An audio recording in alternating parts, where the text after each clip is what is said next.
இந்து தர்மம் மற்றும் ஜனநாயகத்திற்கு எதிரான திமுக ஆட்சி 2026 தூக்கி எறியப்படும் என்று பாஜக மாநில துணைத் தலைவர் KP ராமலிங்கம் தெரிவித்துள்ளார். இது தொடர்பாக சேலத்தில் அவர் அளித்த பேட்டியை தற்போது பார்க்கலாம்.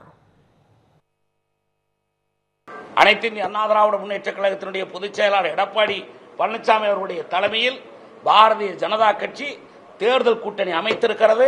தேசிய ஜனநாயக கூட்டணியை வழிநடத்துவார்கள்.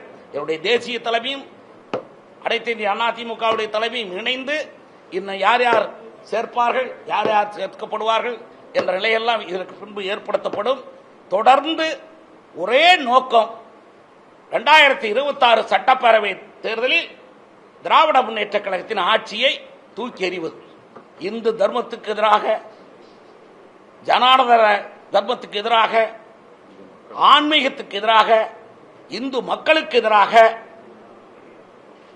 நியாயத்துக்கு எதிராக, நல்ல பண்புக்கு எதிராக, நேர்மைக்கு எதிராக, கலாச்சாரத்திற்கு எதிராக, பண்பாட்டுக்கு எதிராக நடத்துகிற திமுக ஆட்சி, நடைபெற்றுக் கொண்டிருக்கிற திமுக ஆட்சியை தூக்கி எறிய வேண்டும் என்ற ஒரே நோக்கத்தோடு பாரதிய ஜனதா கட்சி பயணப்பட்டிருக்கிறது.